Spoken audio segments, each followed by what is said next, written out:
So just some housekeeping matters. You can post your questions at any time during the session in this Q&A panel on your right-hand side, or in the button if you at the bottom of the screen if let's say you are on a mobile device. And we will take all the questions at the end for the Q&A segment. And then at the end of this session today, we also will have a feedback form. So we really value your feedback for our events, and we'll be having more and more Tcube community events soon. So let us know if there are any particular topics that you would like STB to cover on, and then we'll be planning for these events. A QR code will also be shared at the end of the session event today to register for our 8 November event. So it's in 2 weeks time, we'll have a second part of today's event. Yeah, so anyway, it's 1 p.m. now, so I think we can start the session soon. I wish that you have a full session with us today.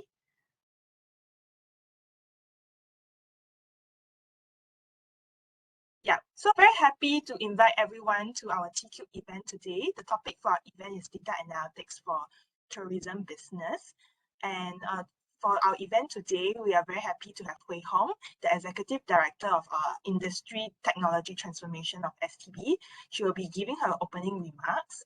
And then we also have 2 presenters today, Paul, who is the partner at KPMG, and he's the head of economics and analytics. And we also have Kelly. Kelly is the director at the data in the division of data analytics at the corporate planning department of Sentosa Development Corporation. Yeah. So without further ado, I'll just invite Hui Hong up to give an opening remark. Hui Hong. Hello, hi, good afternoon all. First of all, a big thank you for making time to attend today's session. I'm heartened to learn that today we have over 100 attendees online with us now. So this is the first of a 2-part Tcube event on data analytics. For today, we are happy to have Paul from KPMG to share about the importance, opportunities on leveraging data analytics solutions to enhance your businesses. We are also privileged to have Kelly from Sentosa Development Co. to share their organization journey and experience they garner from the data proof of concept project that were jointly embarked with STB. The second sessions will be held on the 8th of November. We will be sharing tips on how your organization can manage change and develop a data-driven culture. To support you, we will be launching a self-help toolkit in November. Every organization will be able to leverage the resource to achieve the goal of making data-driven decisions. So I hope today's session will be insightful for you, and also hope to see you again in our second session in November. So thank you so much for being here. Thank you. Back to you, Vivian. Thank you, Hui Hong. Okay, can I go to the next slide, please? Yeah, thanks, Michelle. So for today, just wanted to familiarize every one of you with the WebEx interface, because it might be your first time using. So if you have any questions that I mentioned just now, there's a Q&A panel on the right-hand side if you are using a laptop or a computer. And if you are a mobile user, you can just click on the ellipsis button at the bottom of the screen, click on this question mark icon, and then you can ask a question. So when you ask a question, remember to select all panelists and you can type your questions in. So we'll be able to receive your questions. So feel free to ask your questions throughout the session, but we will address them all at the end of the session today. Yeah. So this is the agenda for today. It's a 3-part content.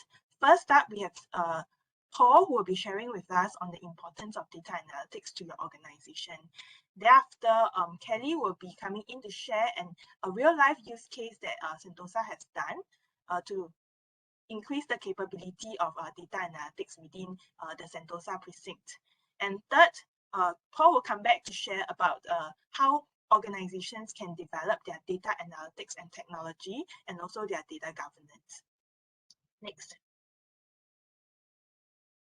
Yeah, so now I'll pass the time over to Paul, who will be sharing more on the information of how why it is important for your organization to take up data analytics. Paul, please. Thanks a lot, Vivian, and thanks a lot, Hui Hong. Good afternoon, everybody. Thanks for the opportunity to present to you all. So maybe just to kick things off a little bit about sort of the global trends and what we see. Basically, all organisations are moving towards trying to adopt data and analytics, whether they're at a a sort of an earlier stage of their journey, or they're a more mature organisation, they're trying to improve that. It's not on an ad hoc sort of basis. It's a trendy thing to do. It really is something that is about trying to drive insights and better business performance, and ultimately that increases your revenues and so on. I'll cover that a little bit further later. Some of the reasons, though, why we see this adoption, apart from just the business sense that it makes, is that there's increasing use of digital platforms, digital marketing channels, ways of communicating digitally, ways of interacting with customers digitally. So these channels are generating a lot of information, and being able to capture that information and you know, analyze it and look at what the customers are doing, what potentially they're saying, and so on, just provides a large amount of insights, both to what you're trying to do in the future and also what you could be doing in the nearer term. Looking at some of the better understanding of the customers. So, you know, there's a lot of really interesting tools out there, and even just some simple analysis. It doesn't need to be complex analysis. Can give you some really interesting insights about the customer and what some of their preferences might be. So with some of the people that we've worked with, the clients we've worked with, just simple visualization of information really can go a long way about helping to understand a little bit more about what your customers are doing and how potentially you might be interacting with them. And of course, you can take this to quite extreme levels as well, and you can use the most cutting edge AI machine learning type models that are out there and develop those with big data sets, and you can do some really cool and interesting types of analytics. But again, you know, it just really depends where the organization is, and even just simple insights can be derived from doing simple type of analysis. And then really, you know, this all comes together, then that you can start looking at trying to personalize the way things are done. So the way you interact with your customers, what, you know, trying to preempt what you think they might want, what sort of products they might be interested in, what sort of pricing areas would be attractive to them, which particular areas they might want to go, and so on and so on. All of this can be used when you start compiling some of this data. And again, as I keep mentioning, it's a myth that you need to do complex analytics. It's just pulling information together and then simply looking at some of that information to help you shape the way you want to interact with your customers with really tangible and good results. We can move to the next slide, please. So organisations today collect a lot of different touch points. They collect information through these different touch points. These ones here perhaps are a little bit specific to the tourism industry, but you know, if we were looking at banking, government, and so on, there's similar sorts of areas. There's these different touch points where information is being collected, and there's then from there the sorts of analysis you can do once you've captured that data. So here in this example, you know, we've got the different areas of a journey, pre-visit, people coming in, searching online about where they should go, what they should be doing, reading up on various reviews. We all do that. We're checking out a place to go. What's the reviews? Is the hotel good? Is the restaurant good? Looking at the website that's associated with it, reading things, listening to things in other forms of media, and then also, you know, interacting via requests, whether that's telephones and emails. But through just these channels alone, there's large amounts of data that can be captured about a potential visitor or a customer. And also you can tailor your platform itself to help you capture some of this information better. Looking then at the visitor experience, so people actually are here, they're visiting, they're doing various things, so they're purchasing tickets, they're, you know, perhaps using some type of application to do that, they're at the counter buying physically, buying things within the shops, the retail areas, food and beverage, and they're listening to things. Again, provides a lot of different areas where information can be collected, and quite easily collected, because you know, when you go and sign up for a ticket, you provide certain information, nationality, where you're from. So you can collect really interesting things there. Frequency of how long they've come, what did they spend, what was the weather like on that day, and so on and so on. You can look at these and then start getting a profile of the customer. And then finally, once they leave, so then, you know, you've left and you're sort of leaving information about your visit, your experience. And one thing I have noticed in Singapore, this leaving reviews is a very kind of commonly used channel, and you'll see that there's restaurants, food and beverage outlets, you know, retail shops, and so on and so on. This use of social media is very prominent. So it again helps you take back those feedback, and then, you know, what else could we do to make things better? And these all complement more traditional ways of collecting information, which could be around, you know, surveys and these, which today are a little bit becoming an outdated way of collecting information. Those still very useful, but there's more efficient ways of doing it. We go to the next, please. So everybody who was with us on the DTP program would have seen this slide. I think I can recite this slide without even looking at it anymore. We've spoken about it so much, but this is one of the guiding principles for all the analytics that we ever do. And when we work with clients, it's not about coming along and doing a data and analytics solution and doing something really clever and fancy and deploying the most sophisticated analytics we can think of if it doesn't add value to the organization. It really has to be about how can we drive better business performance or do things better by using analytics. And it's not using analytics as the first stop. So we always look at a couple of different areas. It's, broadly, this is broad. It can be tailored for different contexts. For example, we're working with a university, the pillars might be slightly different, but it does come down to these different areas. How can we reduce costs? So we could look at your operations. We could look at how things are being spent. Can we optimize that in certain ways? What are the major spend categories that we have over time? How does that, relate to our business and what we're doing? Can we somehow optimize that and make that better going forward? Things around employees, always a big area, particularly right now with the way there's a very mobile workforce at the moment. And we see this in all organizations, but trying to understand a little bit more about your employees and preempt certain activity or behavior through analytics is another way that it can be done. Driving growth is a big one. So driving growth is really, you're looking at your top line here. The number one is the bottom line. You can do so much reducing costs, but really where you can move the needle is when you start looking at the revenue side of things. So how can we really drive growth? And this is an area that a lot of businesses are really focusing their effort on. I wouldn't say that you neglect the reducing cost side, but understanding your customers better, as I said before. I can talk a lot about some of the stuff we've done here and the organizations out there that are really trying to understand customers and they're getting tangible results at the back of that. How do you make customers more sticky and more loyal through various programs and use that information to also identify new places you could be doing business with them? And then the third one is around enhancing experience. Different things there, but ultimately, if you can provide a better experience to your customer, they're going to come back or they're going to spend more. That's generally the way it goes. There could be something else around you, enhance experience, and that also then helps makes things more efficient, and that could have a cost implication. But the key message that I just want to keep reiterating, I think it's really important, is that data and analytics is not in itself a solution. What it is it's an enabler for a business, and it must always be about adding value to a business. Otherwise, it's pointless to do it, and it just won't stack up, and it'll be a wasted investment. We go to the next. So quick poll now. I believe the polls are open, so just want to sort of get your feels for, do you think implementing a data and analytics in an organisation is costly and time consuming? I believe it should hopefully be clear that you can go into the app as Vivian introduced it and just start feeding it through, and we'll be able to see the results as they come in. If we go to the next one, I'll just talk around a little bit about some of our experiences on this. To the next slide, please. So some of the myths about data and analytics is that it's expensive. It definitely is not expensive, and it's about aligning to what your business needs are. So it can be simply just taking information which sits in Excel sheets across different parts of the organisation and compiling that into a single place, and then doing some simple visualization around that. A lot of the work we do, even though it might be on a larger scale, is exactly that. So organisations got a heap of information.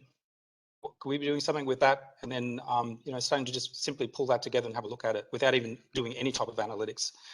It's challenging. So, always something which is, in a sense is real, but you can cater to it. So, there is certain skills that are needed, but there's various training and some of the programs that Singapore government runs, the online training, LinkedIn and others that provide, very, very good courses on some of the tools out there. So it's easy enough to uptrain. And even so, there's still good talent out there, young guys that can do some amazing things. I use the term guys interchangeably, males, females, but we use them all the time, and it just amazes me some of how clever these guys are. And you can get them and to help you, on a very low cost basis.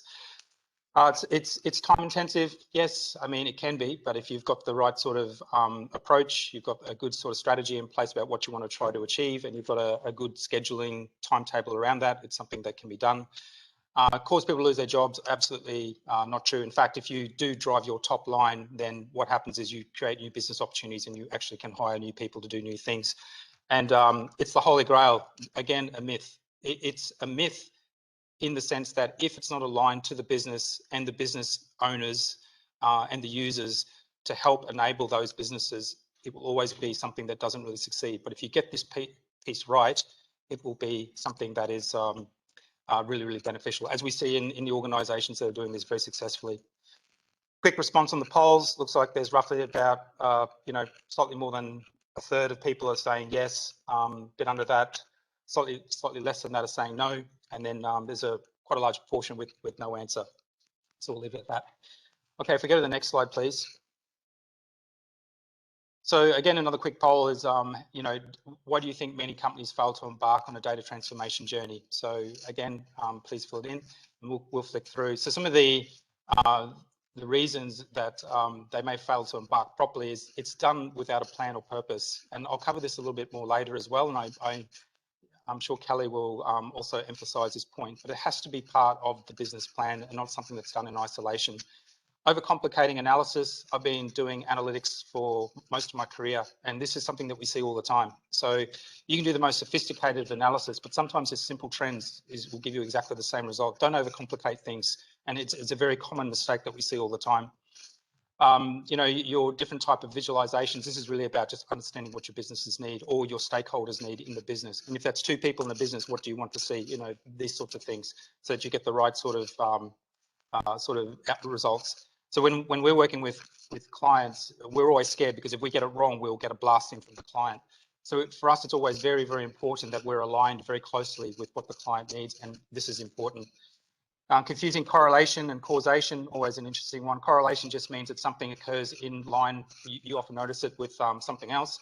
Causation means that it was actually caused by something, and there's often distinctions between that which are missed. There's statistical ways you can measure it, but to give you a simple answer is that correlation could be alcoholism is always associated with smoking, but it doesn't necessarily mean that smoking causes alcoholism, because that would be a causation and a misinterpretation of causation. And then last one about looking at data without considering other factors. You must consider the other factors, and really good analysis is done with consideration of the business. It's bringing technical with business together to drive insights, and sometimes it can be external factors as well. Okay, if we go to the next. So what not to do on your data and analytics journey. So, don't do things without a plan or purpose. This would hold with anything. Even you go with the family on the weekend and you're sort of winging it about what to do. If you've got a plan, it's going to be much better. And it's the same in business. Don't overly complicate analysis. It's definitely a mistake. And I can give you a lot of examples of undertaking very complex analysis, but a simple, trend here and there would actually give you the same result in far less time. Not tailoring to your different stakeholders' needs. It's about communication, understanding what people need. Confusing correlation and causation, just always be aware of that, because you can make decisions which are incorrect if you get that wrong. And then just looking at data without considering other factors. There's resourcing implications to that as well, but always try to keep a pretty broad view. And as I always say to my team, it's always about what does it really mean? When you look down behind it, does it make logical sense what you're saying? And the amount of times you'll see some very complex analysis with beautiful graphs at the back end of it, but as soon as you see it, you know it's wrong because it just logically hasn't passed the test. So really look at it and question it from a business point of view, and that's where your expertise comes in. So in terms of the poll, do you think it's implementing data? I can't see all the questions, but the majority were answering around A and B, and still a large part were answering no answer. Okay, let's go to the next slide, please. Okay, with that, I'm going to hand over now to Vivian. Thank you, Paul. So I think we thank Paul on sharing about the importance of data analytics and also some of the areas of opportunities and touch points in which you can collect data from to do your data analytics. So I think right now for most of you, you might be thinking, then what's the next step? How could you start your data transformation journey? And next, Michelle. Allow me to plug in an ad here. So just wanted to check in with all of you. Have you done your TXI, your Tourism Transformation Index? Really hope to hear from you. I think you are not unfamiliar with the TXI, right? Next, Michelle. So for those of you who have not heard about the TXI before, the TXI is a self-assessment tool to really guide our tourism stakeholders on your journey to do digital and data transformation. So you can think of it like a health check where you come in to do this TXI, do an assessment about the maturity level of your digital transformation. And then, as you take on more initiatives, do more change management, you can continue to do this TXI on an annual basis to see how you have improved across the time. And then you can also lend reference on the recommendation from the TXI to take you up to the next level. So for those of you who have not done your TXI, you can register your interest at stand.stb.gov.sg. And then we hope that you can use the TXI to kick off your data journey. There's a pillar in the TXI that caters to the data transformation area. Next, Michelle. So as I mentioned, using the TXI, you'll be able to measure your data analytics maturity.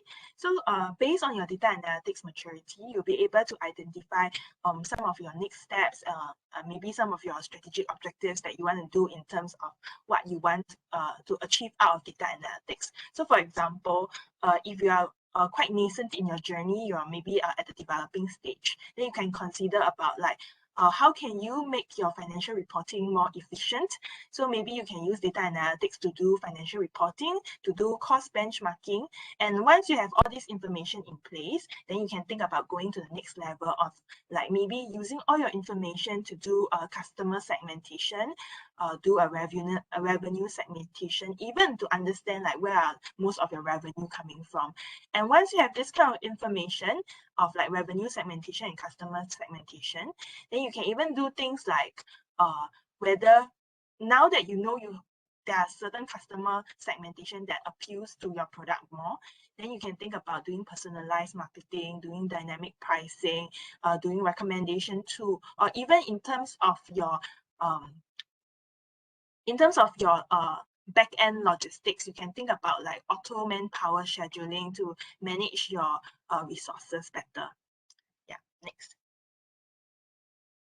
Yeah, so after you have identified your maybe your objectives or some of the business questions that you would like to answer, and then it's time to take on a data project, we would like to introduce you on how you can use a user-centered design approach to define relevant data solution for your organization. I'll pass the time to Paul to talk more about this part. Paul? Yeah, thanks a lot, Vivian. So very, very fast on this. Everybody who worked with us on the DTP will be familiar again with this. We use this all the time across multiple industries. It's tried and tested. A couple of key areas it's around first, discovery. So what are you trying to do and where do some of the pain points, what are the objectives? And then from there, what sort of things do you need? Defining what do you need to do and how do you need to do it is important. But in this sort of definition stage, it's also about then where can we let data and analytics play in that space? What sort of ideas can we bring to help in what we learned in the discovery phase? Then develop, simply just about going down and getting on with it, getting a POC done, and then finally delivering it. When we say POC, it's a proof of concept. So it comes back to this point about data and analytics should not be costly, and it should not be about doing a massive investment into something which takes a lot of resources, and at the end it just doesn't work. It's about taking smaller steps, getting some certainty that this is a good, feasible idea, and then from there you ramp it up. And this idea, when we say a POC, it could be just something simply like we want to take data which sits across all these different areas in Excel sheets and we sort of put it together and see if there's any interesting insights, something simple like that. So there's a session you can see on the 8th of November. Please join that, and some of our Digital Village guys, our innovation guys who are doing this part of the user-centered design will share some of their experiences. If we go to the next, please, Michelle. POC, as I said, it's really about trying to assess the value of an idea before really launching a full-scale investment into it. Best way to do things. And what you do again here is work as a group. Data analytics is part of that, but the business owners are definitely a key part of that. Understand what we're trying to do and what some of the challenges that we face doing it. Then what can we do using data and analytics to help solve some of that? Where could we do that? And then after that, it's then developing the POC, often done in a short time period. Most of the POCs we do would be done in less than 12 weeks. They're usually done in about 6 weeks, 6 to 8 weeks. And then at the end of that, you come out with something where, hey, this really did start to add some value. If you do it right, generally they always will. And through this process is definitely an interaction between the business owners or the business stakeholders again as well, to make sure that you're aligned on the way things are going. Doesn't work, then get shut down. But often, you know, you can draw on it for further learnings. Okay, next slide, please. Okay, next is sharing an industry use case. So if we just jump to the next one. Yeah, I just wanted to introduce Kelly from SDC. Work a lot with the SDC. So Kelly, their director, leads their data and analytics business, part of corporate planning. And Kelly, over to you.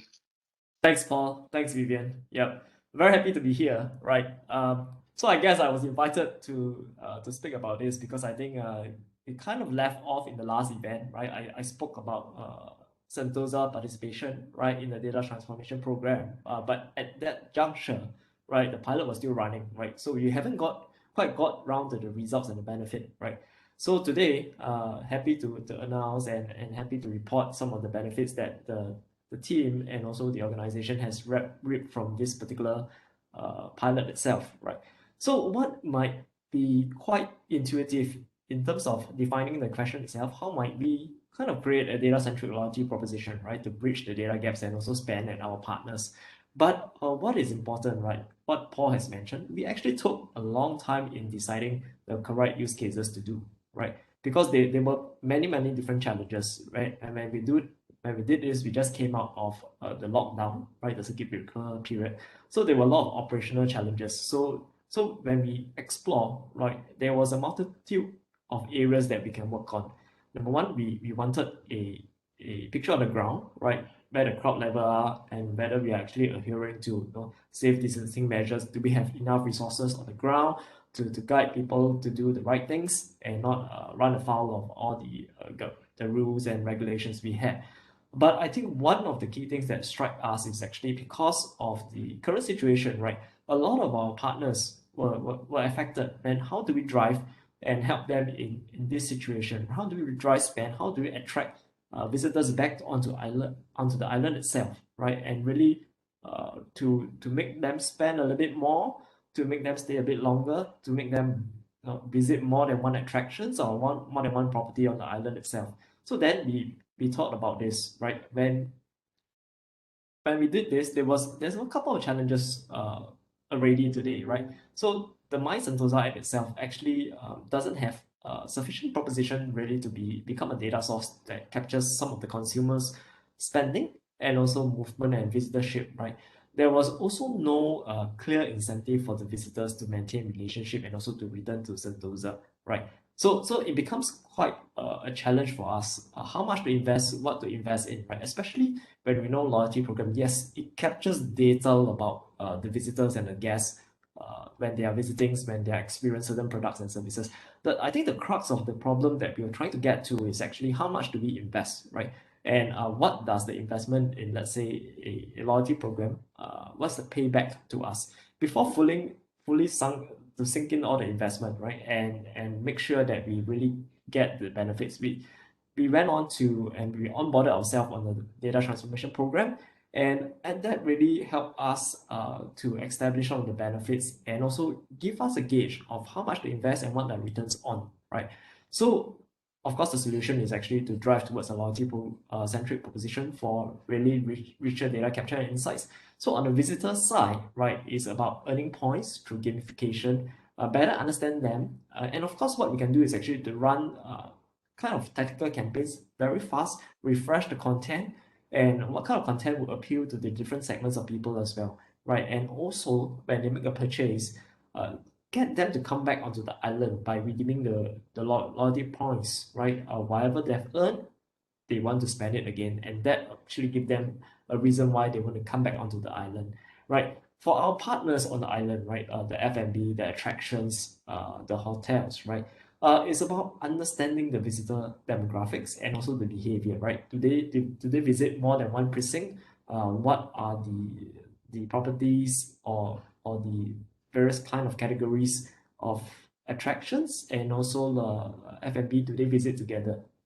And of course, the usage of the app, and then to look at the key performance metrics like monthly active users, weekly active users, and really to create and track the performance of the new rewards, how much to give and what kind of category of rewards to give, right?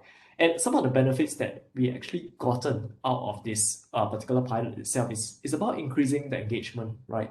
With the visitors. I'll touch on that later. Of course, increased data capture capabilities, not only at the demographics level, but it's really about behavioral level, and it's done real time, and that also provide us a platform to decide on the next campaign that we want to run and to test out certain concepts that we might have, or to roll out on the big bang may be too costly as well. And of course, the ability to use the data to kind of guide us in designing the campaign, right, and make sure there's a higher propensity of the visitor segments to respond to those campaigns as well. And it provides then a new marketing channel for our island partners.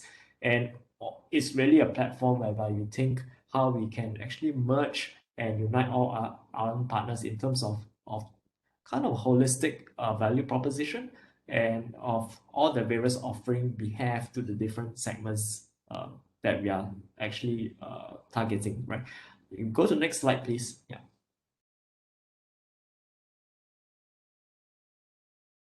One of the key things that we set out to do, because we really narrow down to this particular use case of loyalty, right? To help us capture more data to understand and to reach out to the guests on the island. We actually started very clearly on defining some of the success metrics, right? Selecting the problem to solve is one of the first steps, but having very clear understanding of what does success look like is very important, right? Because we need to know what does success look like. Remember in the kind of framework that Paul has shared, right? Whether it's a success, is a goal, or we found that the POC itself doesn't bring about the value proposition, and then we pivot again and we try other areas, right? So having the clarity of the POC objective was one, and to define the corresponding success measures was very important, and that's one of the key things that probably you want to take away today. So doing analytics without a clear purpose or value adding it is a no, right? But aside to that is having very clear success metrics. So what we did here was to map all the objectives that we want to actually achieve in the POC with the corresponding metrics as well. So for example, to really assess the proposition of this POC to drive footfall and spend on the island, we look at the number of users that registered and come on board this particular pilot itself,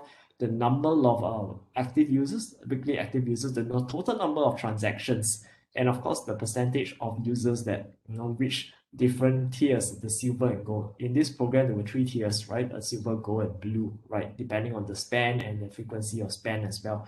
And I think most importantly is actually the revenue to cost ratio, because on the onset we are thinking, yes, loyalty program, fine, it is all good, right? But how much to invest? What's the payoff, right? That was something that we were quite actually focused on in terms of what it actually gives us. Of course, the other area was because it's an ecosystem, right? We really want the island partner to come on board and to become part of this ecosystem, right? So one of the metrics that we look at was the number of island partners that we onboarded. And on top of that, we also look at the seamless aspect of how to onboard this partner and how to actually redeem and earn the points as well, which we'll see maybe in the video later. And of course, the last bit was to validate, right, the willingness, right, for the guests to actually tell us a little bit more about themselves, right, where the country of residence, contact information on some of the demographics, and of course, the area of interest that they want us to know as well, right? So really what the targets drove was really enabled across metrics team, right, consisting of marketing, IT, and of course the data team together to work towards a common goal in a very agile approach in designing and testing some of the campaign mechanics that we roll out on a weekly basis, right? So that really sets the team on a common path on this journey itself, right? If we go to the next slide, please. So having set the goal, having set the success metrics, it's time to bring it to life, right? So what happens was we ran campaigns for a period of 40 days. we had 42 deals and promotion within the app itself. There were 3 types of reward tiers that we actually put out there. So this is really the key results, right? There was a 2-time increase in footfall. There was a 4 times increase in the spend per user, and 100% of the partners really indicated interest to be part of this loyalty program for partners that we reach out to. In fact, we exceeded the number of partners as well. And 97% of the users actually submitted the demographic data. And I think more importantly, the key ratio that we will look at, the payoff, right? The cost to revenue ratio, we actually gotten a pretty good ratio. It was 1:5. So for every dollar we spend, right, we actually get $5 of revenue, right? So that's a good ratio, and that gave us kind of the assurance that if you were to launch a loyalty program in a big way, this is actually the range that we can actually achieve in terms of driving revenue itself, right? Yep. So what you have seen, the rotating video on the right itself, is actually the app. It's an MVP app, right? It doesn't have very complex integration with the existing systems. It was for a purpose good enough for collecting data, for running a rewards program on redemption, and also earning of points as well, right? So that's how we do it in the MVP. So in fact, setting up this whole loyalty program was a lot shorter than the time taken for us to really think about the right problem to solve. We spent about, I would say, easily about two months debating and trying to find the right value proposition and the right questions or business question to work on in terms of the data analytics. But setting up this loyalty program, it was a matter of about 2 weeks, and then of course running it for a period of 40 over days, right? So always be very clear, right, on the kind of problem you want to solve and the value it brings, and the levers that eventually the organization can take to realize the value, right? Go to the next slide, please. So I talk about getting guests to tell us what they are interested in, what are the areas and categories that they would like us to tell them a little bit more about it. So we had that in the MVP for the app itself. So you can see majority of them, not surprisingly, are very interested in just getting entertained, getting informed about F&B deals, and also things related to family and kids as well, right? Of course, there were other areas, spa, wellness, sports, events, romance, and heritage and culture, right? But we took that. So we also wanted to test what the guests tell us. Are they actually being expressed in terms of the areas or the properties they visit and the activities they take part in? So if you go to the next slide, please. Yeah. So then we capture, right? So on the top, right, on the right side, you can see that percentage of food and drinks, entertainment, family, kids, romance, and all that was what they have told us, right? But when we look at it, right, based on the partner offering and where do they spend, right, which is all the various orange, the various tone on the orange, that's actually where they had spent it, where they have earned points and where they have redeemed points, right?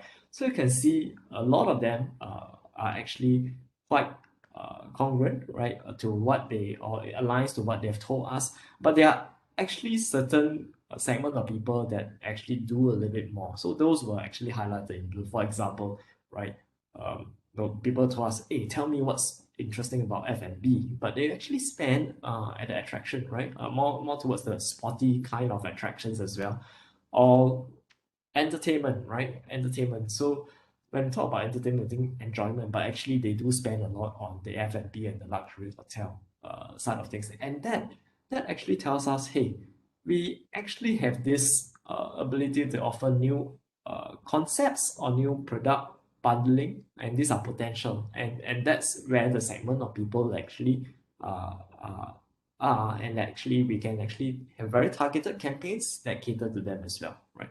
So this was one of the insights that we got from this particular POC itself. We go to the next slide, please. Now this is actually the interesting part, right? Because we had the earn and burn, right, rates on a real-time basis. So on a weekly basis, right? So together with Paul and his team and the marketing team within SDC, we sat down and think, hey, this is actually the campaign that we put out on during the Chinese New Year and during the Valentine's period, right? And this is actually the response. And we look at the results and we look at the propensity of it, and we were able to adjust certain campaigns along the way and plan ahead the next week and the subsequent weeks, and how do we entice a little bit more of the spend, right? By varying the point that you actually earn, right? So that's one. Or by having the mechanics of how you can earn the points by spending across different categories of offering or minimum spend as well. So that really enables us to pivot very quickly on the campaigns that we can run. Instead of having a very fixed calendar, hey, this is the thing, the campaign that we run, this is our target segment, but this is actually telling us and enable us to pivot and to reap more benefits as we get the data in real time, right? And we test out different mechanics as well. So the next slide, please. Yes, it also tells us a little bit more about when they spend. So intuitively, we know, hey, lunch, right, in the evening period, right, that's where people dine and wine, and that's where they spend a little bit more. But I think the granularity of having understood, right, or understanding of where they are spending at the particular island partners really help us think about what more can we do to bring a better value proposition to the guest itself, right? So this was one of the key things that we look at as well. And perhaps if you can look at it, right, after 8, right, spending is not as much. Is it because we have a lack of the night related activities on the island? That's something that we can take back and really look at how we can develop new propositions, right, to the guest itself. So these are interesting nuggets and insights that we actually took it back, and we think about how we can better look at the offerings holistically across the different partners as well. If you go to the next slide, please. Yep. Now, when we had the spending, right, the transactional data, we also look at the frequency of visits as well, right? So then this really look at where we want to invest and what's our strategy in enticing them, right? So for example, we have the high spender, the top 10% of them, right? The number of transactions is high, right? So then the strategy is all about retention, right? And also to drive wider adoption within their circle of friends, right? Can they actually bring more of such guests onto the program itself? So that's the question we wanted to answer. And the mid-tier, right, really is how might we really move the mid-tier spenders into the high spender and really the high transactions bucket itself. And of course, the low engaged value, low spender, right? How then do we engage them a little bit more to move up the value chain in terms of the spending and also the number of transactions as well, right? And in some cases, in some loyalty program or in some organizations that are customer centric, they might even want to think about what's the strategy in targeting the mass. It's okay when the value is low, but more of the number of transactions that they can actually contribute, then it becomes really a more mass kind of products and offering that we bring out to the market itself. Next slide, please. Now, this is an interesting diagram, right? Because this is actually what we call a quad diagram. What it shows is actually the visitation across the multiple properties itself, the thickness, right, of how it links from one attraction to another F&B shows the number of instances whereby they actually visited these two properties together. So you can see on the attraction west there's a lot of people going to attraction on the west, and bulk of it actually goes to the F&B on the west as well. But interestingly, there are actually a segment of people that actually go to F&B on the east, right? So this really gives us a very good understanding of the correlation between the specific segments and also how they interact with all the different properties on the island itself, right? That enables us to actually adopt a data-driven approach when we actually talk to our partners, say, hey, look, this demographics of people is actually cross-visiting, right, across these two partners, can we then put together a more compelling value proposition to actually drive more of this co-visitorship or cross-visitorship across the island itself, right? So this was one of the interesting insight that we also took away from this as well. If you go to the next slide, please. Yeah. So after doing the discovery, the POC and the pilot itself, right?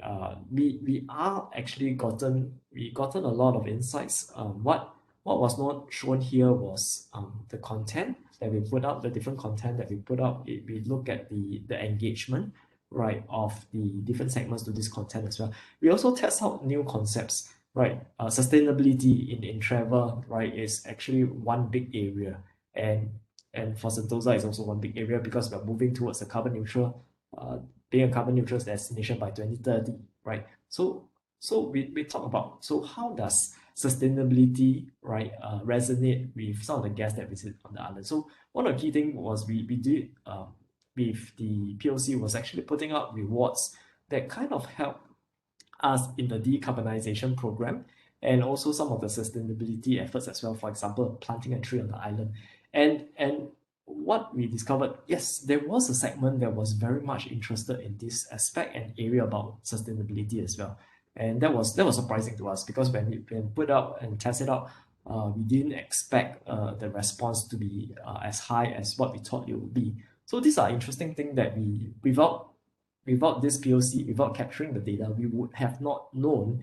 And this really tells us a lot about and how we can rethink about the new areas or the emerging areas that we really can leverage and infuse that into our offerings and also products together with our partners, right, to better engage the island guests, right? So having done that, right, so having tested all this in POC in Q1 of 2021, we are moving towards a pilot, right, H1, to of course enhance the value proposition of the loyalty program itself based on new features and enhancement, of course to scale up, and then how we can capture a little bit more of the data, and of course then at the end of next year we'll have a larger pilot to attract more. And in fact, some of the learnings was quite interesting, and you would have known that there was a viral kind of messaging going about, free islander, right? So that actually was useful. Some of the messaging that we tested out when we go out to the market, the value proposition of the free perception, kind of interesting because from where we are, we actually increased the membership by 5-fold, right? Just within a couple of weeks ago, right? So because of the certain messaging that we sent out to the market.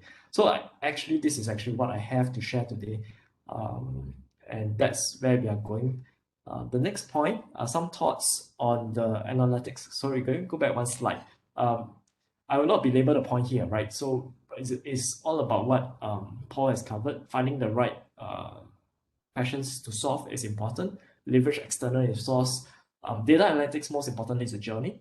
It's not just a project, right? It's really embarking on a change management journey, right? Really for sustained adoption, you really need the buy-in at every different level. Of course, look at the quick wins and success story. The last point is about managing the scope and really starting small. And I think more importantly, there are numerous guides out there, right? How to start a data science project, or data analytics project that will drive value, right? And I believe, right, our good friends at STB actually put together many resources, right? That tells you how and what kind of value you can get. Paul has mentioned that. And then in the subsequent session, I think they will make available in a toolkit that will guide various organizations with various different maturity on this journey itself, right? So I leave you with one last thought, right? Next slide. It's about not doing things at a massive scale from the onset, but a series of small things that are valuable, bring it together, and that's where the value proposition will be realized. I think first and really most importantly is taking the first step to embark on this journey, right? With this, thank you, and I hand it over to Vivian. Yeah. Thank you, Kelly. Thanks for giving us a very good real-life example of how we have actually done up the data to try out a data project as a pilot. So I think next up, many of our stakeholders actually shared with us about some of their interests or their challenges of doing up the process for the data analytics technology and also the governance. So we just wanted to quickly share on this part as well. So just wanted to give a plug also that we will be launching a data analytics capability toolkit that will have a lot of resource template that can guide you on your journey for that. So you can look forward to this resource being launched at our next session. Next slide, please, Michelle. So just now I mentioned about the TXI assessment. So after you have done the TXI assessment, there's actually a TXI domain, which is the data domain that covers all the different dimensions for the data transformation. So you have the data-driven culture, the data analytics and technology, the data literacy, and the data governance. So today we want to just cover a little bit about technology and also the governance. Next slide, please. Yeah. So first, we want to share about the data governance and management playbook. Just wanted to find out if any of you here knows about this product that STB has launched, I think earlier this year. Yeah. Maybe we can go on to the next slide. Yeah, so if those of you who are not familiar with this product, I've actually put in the QR code here. So if you are interested to find some reference with regards to data governance and management, you can actually scan the QR code here and you'll be linked to the playbook resource that I mentioned. And then I will pass the time now over to Paul to share more about some of the key consideration for data governance. Paul, please. Yeah, thanks, Vivian. I'll go through this really fast. Data governance is such an important area. You can think of it like if you have a public transportation system and on that you've got users of the roads, the buses and the rail.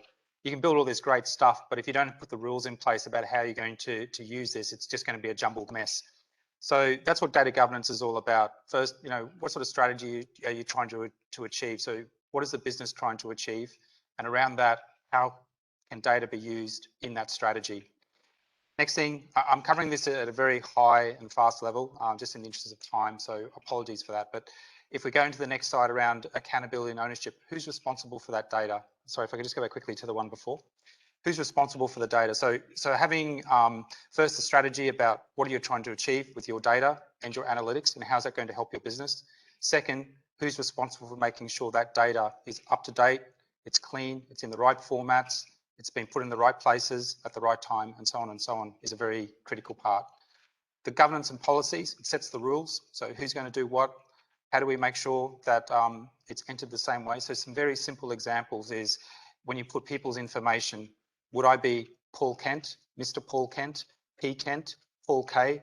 And these are the sorts of things that you would see. When you start trying to do analytics around these different ways that information is being stored, it doesn't work. So it has to be very consistent. So policies and governance are all part of that. And then of course about data management, data lineage, what's it connected to, mapping to where it goes, and so on and so on. Okay, if we go to the next. I'll very quickly again go through one key area, which is looking at data analytics and technology. So, just a quick sort of a sharing, I guess, around a data platform that we've done, some utilization, staging of data and analytics, and then reporting. So literally in 2 minutes, I'll go through this one, please. Next slide. Okay, so, one of the clients we're working with at the moment, they've got data, it sits everywhere, it's very messy, a lot of it sits in Excel. There's about 20 different people that own different sets of data, and it's really messy. So what they want to do is, can we really strengthen that, make it better, put in place a correct data governance policy, and then centralize the data so that we can then do some interesting analytics around that. And that's essentially what we've done with this particular client. So they're a university, interestingly enough, and really the data is just in a very, very poor shape. So even what I was mentioning before about the way things are named, the way data is stored in one area is totally differently named in another area. So we can't tell if it's the same person sometimes. So these sorts of things are really important. And then, the way the format's being stored and so on and so on. So what we did with them was we helped pull this data together. What Kelly mentioned before and what I was saying earlier about the whole journey, about defining and working with the business at the start about what exactly are we trying to achieve. and what do we need to do, and getting alignment from stakeholders is often the most time-consuming component, and that's what we did with these. So work through, understand what they're trying to achieve, where would data and analytics help them.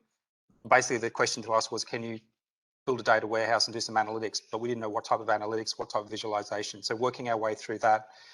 Next step is, once you've got that stakeholder buy-in, you need to then bring the data in. Massive exercise in itself. You've got to clean the data, you've got to process it, make sure that it's all in the correct shape. Very, very large exercise. And then after that, you start doing the analytics, which you developed in the first place with the stakeholders. So quickly, if we could move to the next slide. So a couple of key things. What's not shown on this slide is the discovery stage. The discovery stage took us about 2 months. So we worked through with the business owners and all the stakeholders to get agreement on what it is there. So it starts with, what do you do in your day-to-day job? What sort of priorities and challenges? And we'll go through that process. And then from there, start understanding, where can a data solution help? What sort of data do you have? How can we import it into the warehouse? How do we build the warehouse? How do we connect it, and so on? So the steps here we're showing is identifying the data source. Can be quite a large exercise. You got to take the data and curate it, so you put in the right formats and all those sorts of exercises. Also can take quite a bit of time. Then we set up the data warehouse itself, so we contain the data within the certain within this environment. And then once it's in a place, so while this is a relatively a little bit more time-consuming exercise, once you've got your information in the correct format and you've got the right governance policies in place to make sure that on an ongoing basis, you don't need to replicate this work because it will always be in the right format and the right shape. You can then start running your analytics and your visualization around it. And this is where it gets really interesting and you get really, really great sort of business insights as what Kelly was showing previously. Okay. If we go to the next, I think that's really probably the last. I think the main things that we help them, it comes back to just visibility of information, visibility of data, centralization of data and being able to access it at your fingertips, and then really being able to use that to help, in this case, them understand more about their students. And some of the analytics about predicting students at risk and red flags and so on is some of the things that we're able to do with them. I think that's the last from me, so I will now pass back over to Vivian. Thank you, Paul. So I think that's the end of what we wanted to share today, but I just wanted to share and plug in another ad right now that we've been working really closely with a lot of our tourism stakeholders. So if let's say you have any business problem, or like if you have identified any areas that you would like to work on, like what Kelly mentioned just now, you have a business problem that you want to solve and you're interested to pilot it, you can come to STB. We have many resources and programs to support you on this journey. So just let us know how we can help you. And then lastly, we have a quick feedback. So Sean, could you just put up the quick feedback poll? So we really hope that you can give us your feedback for today's session. Let us know what you like about today's session, what you don't like, what else you would like to hear from our event moving forward. And can we also have the next slide on for next event, please? Yeah, so we have the next part event on the 8th of November. It's also at the same time, 1 to 2 p.m. So if you're interested to join us for the session on how to cultivate a data-driven culture within your organization, you can sign up for this event. And then lastly, we have some Q&A. If let's say you have any questions with regards to today's session for our speakers, you can put it in the Q&A panel on the right-hand side. So we'll take the question. I think we have one question from Patrick about he thanked Kelly for the insightful sharing, and he asked whether Kelly could share a little bit more in the area of cost, the constraints and the challenges that SDC face for this pilot that you have done. Kelly, over to you. Yeah, thanks. On the cost bit, right? So when we started out on this journey, right, with STB and also with Paul's team, right, there wasn't really a budget set aside for this, but we realized that we do need certain marketing budget to drive the loyalty program, some of the redemption of the rewards, the earning of the points, because that's actually cost money, right? And of course, there was no plan for it, right? I mean, to be very honest, because that was not planned for. We were looking at multiple questions and business problems to solve. So we kind of bootstrap whatever the marketing team had set aside. So we look at, hey, what can we do with some of the funds? Can we then not invest in certain areas? And thankfully they're on board, right, with me as well, right, and with the team, and they kind of believe in driving and testing out this concept, right, really for the greater good, right? So in terms of cost, it was really kind of a marketing budget that we set aside. But magnitude-wise, it can be controlled because the platform allow us to kind of set a budget, right, for this, and because of the various campaign and because of the real-time insights we get on the daily basis, in fact, we can actually increase the earn rate and also or decrease the burn rate as well. So that's possible, right? So there's some flexibility in kind of managing the costs. So it was really, I would say, not a lot of investment. Well, in terms of challenges, right, I think the greatest challenge is all about a culture and also the mindset change as well, right? So I think it's important to kind of drop some of the preconceived notions that we have, right? I mean, most of us are kind of people of habit, right, of certain conceptions, certain views of certain areas as well. So when we did the marketing, there was things that were surprising to us in terms of the insight that was uncovered. I spoke about the sustainability side of things, right? That was surprising for us. In terms of who actually comes onto the island, I think the preparedness of us dropping that preconceived notion of our views and actually looking at what the data is telling us, of course, with context, right? With context of what's going on, right? That really helps. The other area was the onboarding of our island partners as well. How do we make it as seamless, as easy as possible, and yet is a very lightweight MVP? So these are the critical or the key challenges actually the team faced, right? So maybe to sum it all, it's all about cultural change, right? I mentioned it's a journey, so culture is very important. Finding the right stakeholder and sponsors and convincing them to come on board as well. That's something that we need to do when we embark on the data analytics project, because it's not a technology project. At the end of the day, it's a business project, right? Because whether they're improving efficiency or getting and driving more revenue or growth, right? This is really from the business standpoint. Yeah, I hope that answered the questions. Right, back to you, Vivian. Kelly, thanks for answering the question so in depth.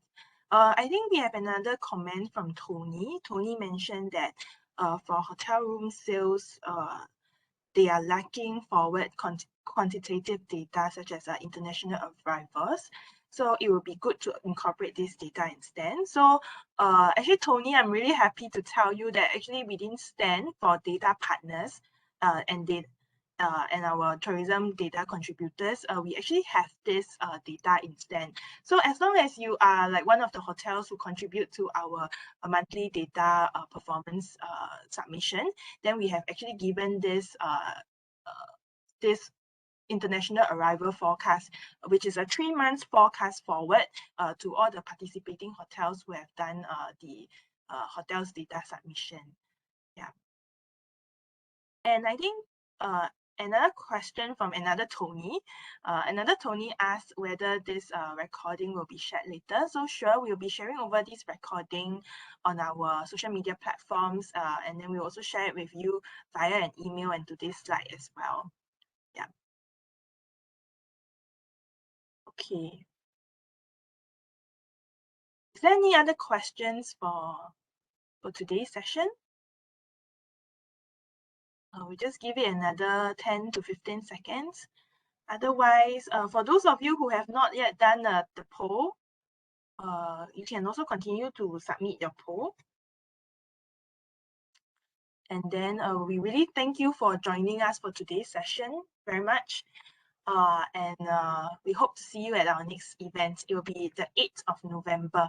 So do register for the event. Yeah.